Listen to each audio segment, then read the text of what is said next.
section before your quiz, all right? Surface area of cylinders makes perfect sense actually when you start doing it, because a cylinder is basically just a prism with a circular base, okay? So we'll talk about the bases. The altitude's the same. You do have this axis here that runs down the center. A right cylinder is what we're going to be doing. So we're going to be doing all right cylinder, meaning it's perpendicular from top to bottom. On an oblique cylinder, you'll see that it shifts. So your altitude and your axis are going to be two different things. Your axis would actually be slanted and your altitude is always perpendicular. The net of a cylinder. The net of a cylinder, the lateral area of a cylinder is still a rectangle.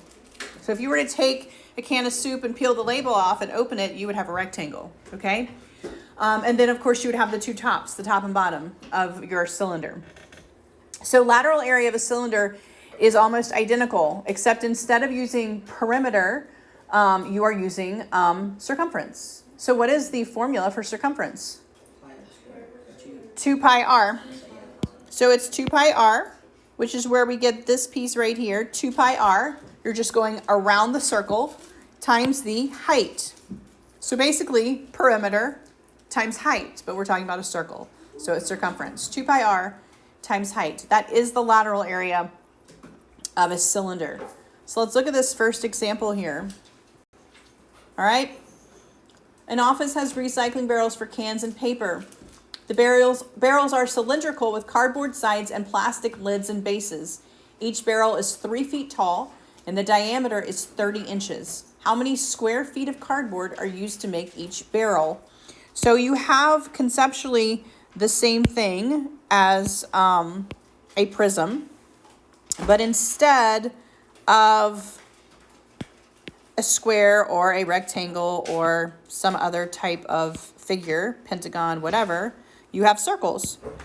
And so if you have this barrel here, the top and bottom, they have told us, are made of plastic. So we're not actually trying to calculate that.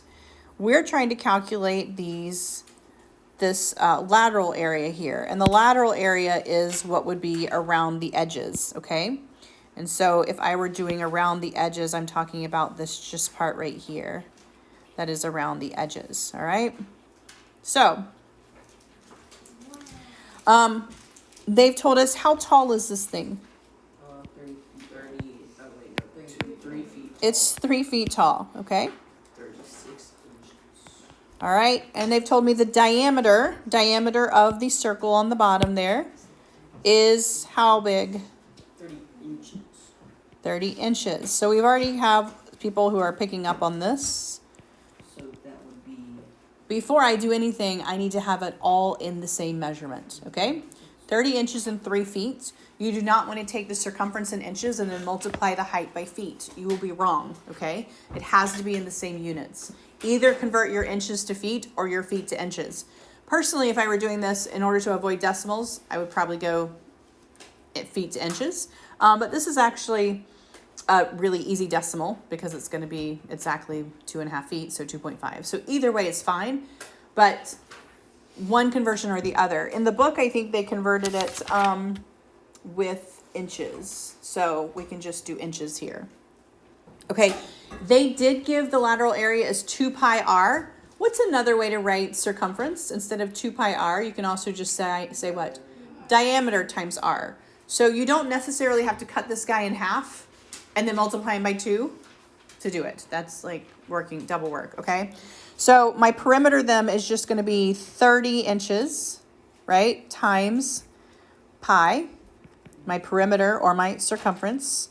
So just like in the other ones, perimeter, or in this case, circumference. And then I'm going to multiply that by the height in inches. What is the height in inches? It's 3 feet, so it's 36 inches. All right, they rounded to the nearest decimal place. So we have 3,392.9 square inches. All right. Typically when it's that big, they're going to want it in square feet, okay? So if you convert it to inches, you need to convert back at this point. How do I convert? How many times? Yeah, so it is inches squared. I need to get rid of 2 dimensional inches, okay? Does that make sense? So 1 foot is 12 inches, but I've only gotten rid of one of my inches. It is inches squared. So I have to divide by 12 again, or divide by 144.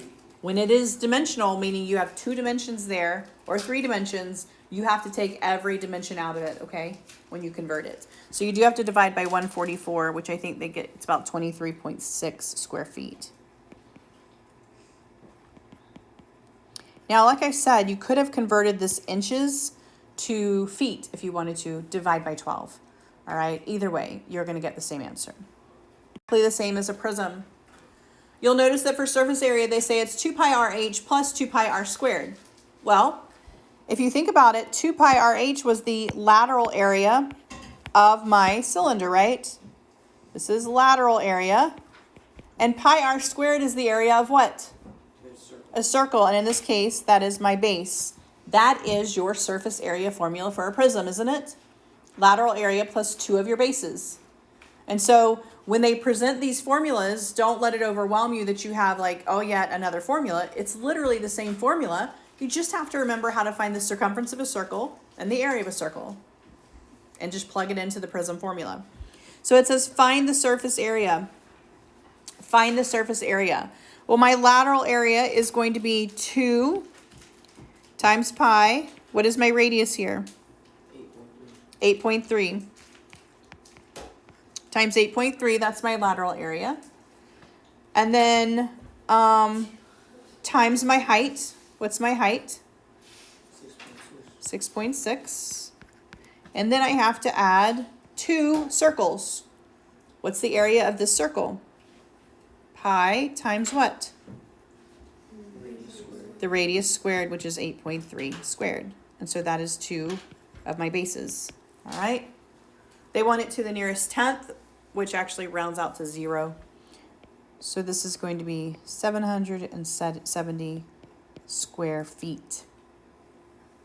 Find the missing dimension. Find the radius of the base of a right cylinder if the surface area is 128 pi square centimeters and the height is 12 centimeters.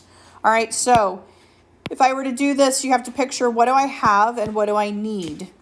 All right, I have the height of this particular cylinder, right? We'll just copy and paste that. All right, so I have the height of this cylinder. What is the height? 12 centimeters. So I also know the surface area. All right. What do they want? The radius. So they want this right here. So this is what we're looking for, the radius. All right. So we're going to fill out the formula for surface area. The formula for surface area should be 2 times pi times r, right? Times what? Surface area, lateral area first, times your height, which in this case is 12. And I'm going to add to it what? Your bases. My bases, which is 2 Pi R squared. times pi r squared, which I don't know, right? Because I have 2 bases, all right? We do know what it equals. What does it equal? 128 pi, all right? So when I'm solving something like this, I want to think about my algebra concepts here. All right, so personally, I'm going to put this in like a standard form, all right? Before I do that, what is in all of those? Pi, right? Pi is in all of those, so I can actually divide everything here by pi, all right? Whatever I do to one side, I do to the other. So if I divide the left side by pi, I can divide the right side by pi, right? When I do that, what happens? Yeah, those cancel. So those actually cancel out of there. And I'm actually left with 2 times r times 12. So that's 24r. 2 times r squared. And 128. All right. Is there anything else that's in all of those? 2. There's a 2 in there, right? Yeah, so divide everything by 2 as well. All right. And so if I do that, this becomes 12, this becomes 1, and that becomes 64. All right, and now I'm going to put it in standard form. So standard form means put this first, r squared, then 12r, And then I'm going to subtract that 64 over. So minus 64. All right. I'm so bad at this. Now I have a quadratic. I'm so bad at this. Let's list them. All right, so we have like 1 and 32, right? I mean 1 and 64, 2 and 32. Does 3 go into 64? Oh, it's 64. No. What about 4? Does 4 go into 64? Yes. How many times? 16. That looks vaguely like something that would subtract to 12, doesn't it? Yes. All right. I want a positive 12, so which one's positive and which one's negative? 16 is positive, 4 is negative. So I factor this like this. R minus 4, R plus 16. How do I solve that? So we need to flip the sign. So R minus 4 equals 0, or R plus 16 equals 0. R can be either what? 4 or negative 16. We are talking about a length. One of those is not possible. 4 is not possible? 16 is not possible. So my R is 4. All right, so once you've checked your formulas, check your work. Should have gotten 1520.5 for the first one, 4 for the second one, and a really big 102,353.1 for the last one. So for that one, I would divide my 2 pi out of everything, because 2 is going to go into everything, and so is pi. Right, and you get r squared plus 8r minus 48 equals 0.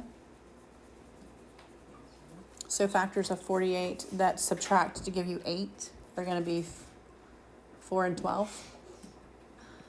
So it's r plus 12, hang on, and r minus 4. So it can either be negative 12 or 4. Negative 12 does not work.